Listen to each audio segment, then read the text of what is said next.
Tremendous cute, tremendous cute, tremendous cute. Who's your favorite pitmaster's favorite pitmaster?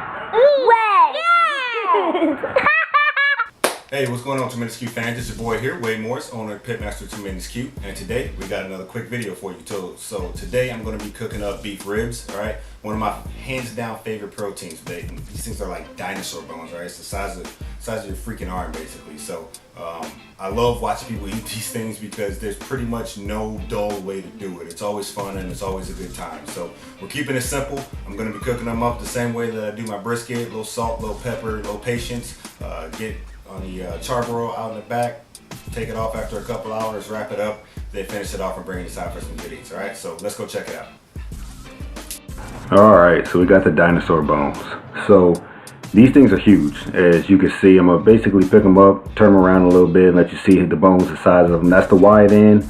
All right, so we got 3 of them. These things typically come with 3 or 4 bones per rack. All right, so you can see the long bones running along the bottom, and the meat itself is probably about 1.5 to 2 inches thick sitting on top. All right, on the bottom it's a rib. So on the bottom you got your membrane that you're still going to have to get rid of. Okay, so I'm gonna go ahead and pull the back off, and then we're going to speed things up a little bit so I don't bore you to death pulling this membrane off. If you could pull the membrane off a pack of pork ribs, then you can go ahead and pull the rib off, the membrane off a pack of beef ribs. So it's all the same. The fat, the membrane is just a little bit thicker. Now that we got the membrane off, we're gonna go ahead, salt, pepper. Make sure you get the sides on these things. I can't emphasize that enough. These things really shrink down and the bones become very exposed. All right, so you want to make sure that you get salt, pepper on all sides of these things before you go ahead and put them on the pit.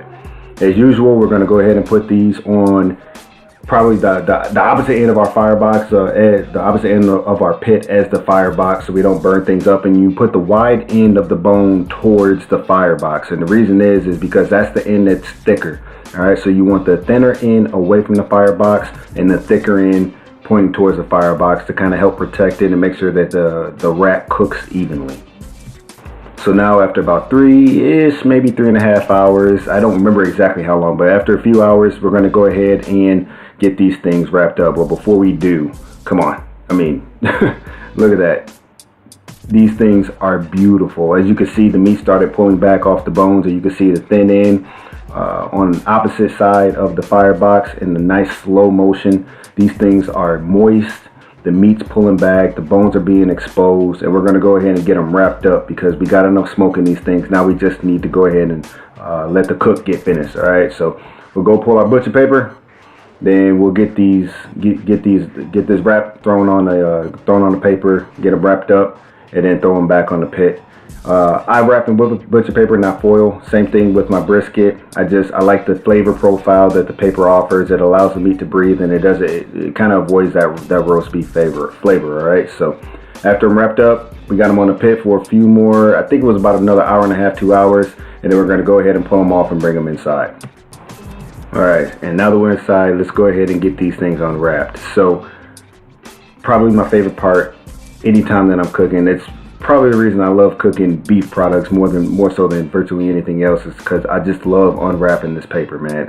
That is just awesome. That you got the grease that is basically consumed the paper, and then you take the meat out and you get this product like this. All right, so real quick, y'all don't make fun of me. I absolutely need to sharpen my knife.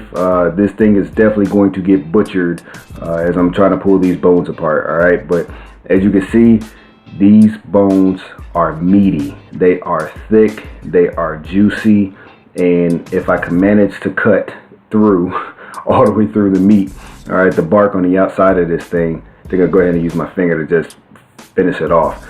So as you can see, the meat is just falling off of these things, all right, and that's exactly what you want. So fall off the bone beef ribs are dinosaur bones. All right, you can see how big these things are. That's exactly what you want to see. You want the meat tender, you want it moist, you want to see that nice reddish pink smoke ring, and you want to make sure that when you're going ahead and you're cutting these things up, the easiest way to do it, I believe, is just to cut right through, long ways in between each bone, and then you can pull the meat, you can remove the meat from the bone and serve it like that.